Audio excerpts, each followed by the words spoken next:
Welcome back to another video. If you're new here, hello, my name is Dani. I love talking about handbags on my channel. I love talking about luxury handbags, contemporary brand handbags, and any beautiful handbags in this world that I might be obsessed with. Now, I did say that I talk about handbags on this channel, but sometimes I do digress a little bit into related content. I do have a pair of Hermes luxury sneakers to review today, and here they are. I did promise Paula, my friend here on YouTube, that I was going to talk about my sneakers over here. I only have one pair of luxury sneakers. These ones here are the Hermes Avantage sneakers. I don't really know how to say it. I hear people say it in all different ways. I did purchase these sneakers a long time ago. Let me think. 2021 or 2022. So a while ago, I did purchase them off Vestiaire Collective. They were priced really, really well. And sneakers generally don't hold value anyway. As you can see, these sneakers are really cute. Let me give you a 360. So that's the outside of it. That's the front of it. That's the other side of it. Let me do up these shoelaces. There you go, that's better. So that's one side. It's white with this silver print. That's how it looks from the top. The inside of the sneaker, the outside of the sneaker, the front looks like that, and the back. So the back is, I think, where the feature is. It does say Hermes back there.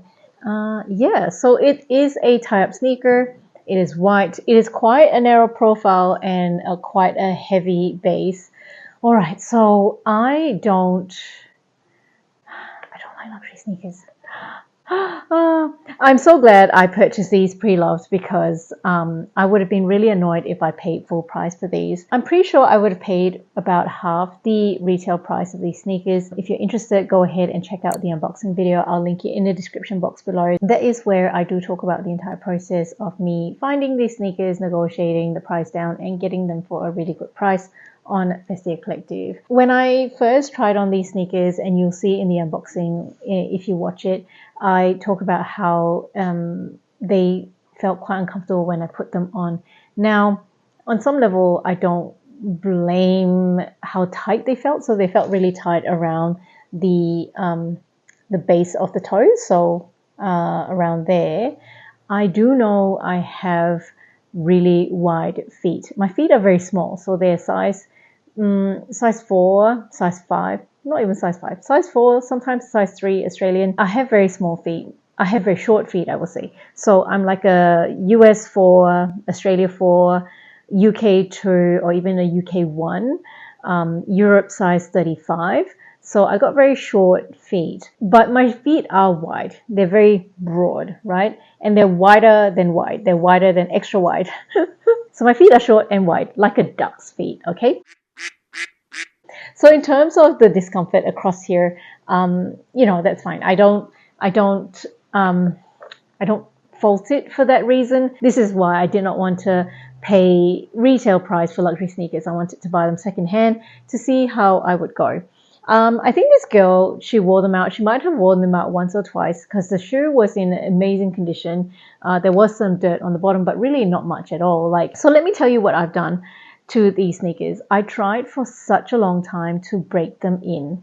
Such a long time. And I will say up till today, I've owned it for like at least 2 years. I have not worn these out of the house. I have not. I've only worn them in the house for small portions at a time to try and get them to soften. And in terms of the frequency that I would do it, sure, sometimes I would forget. I had at one stage a full day off work. I would wear these shoes inside the house and walk around them for maybe 4 or 5 hours a day. I mean, up to today, they're still not that comfortable. They're okay. They're much better. They have stretched out, so it's not as tight around the base of the toes anymore. But the other thing is the sole is really quite rigid. Like, they're really hard to bend, and also these shoes are really heavy. If you don't mind heavy shoes, fine, not a big deal, but they're really heavy. I will try and weigh them for you. So I weighed these with a body weight scale.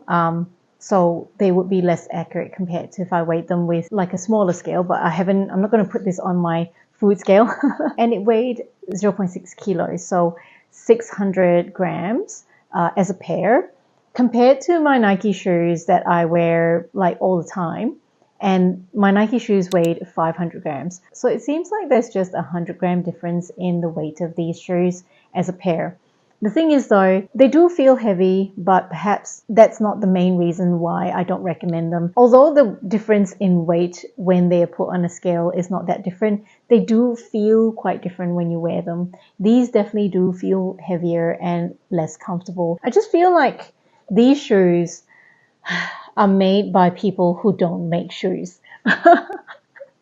Does that make sense? And Hermes, I guess, is not a shoe brand. They make leather, you know. Their specialty is the equestrian industry, so they're not specialized in making shoes. I feel like it looks like a shoe, but it doesn't function like a shoe. Does that make sense? It kind of just wraps around your foot, but it's not comfortable.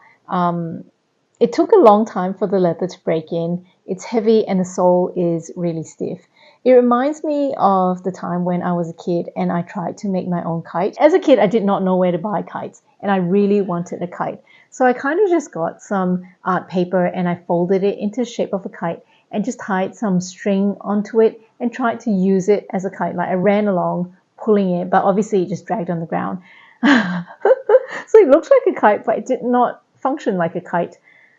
So I kind of feel like this is what it is. And unless it's a luxury brand that makes shoes, sure. At the same time, say Louboutins are not that comfortable. I don't know, maybe Bali, because I understand that Bali made the first pair of boots that walked on Mount Everest.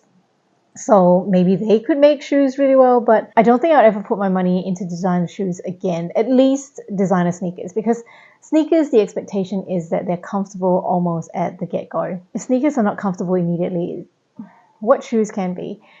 I get it, sandals and things like that. But at the same time, I also understand that shoes are very subjective because they are apparel that sit really close to the body and we weight bear on them and we need them to hold on to our feet so that they don't fly off as we walk. It's a very intimate relationship between a shoe and a body part, our feet, essentially. I get that it's very subjective, but I guess I'll put my opinion out there to say that I will not be buying luxury sneakers again.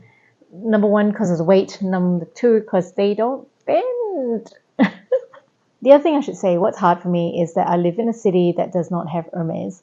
And therefore I can't just go and try shoes. At the same time, if you're thinking of going to try shoes on at Hermes, they often don't have the shoe that you want or the size that you want.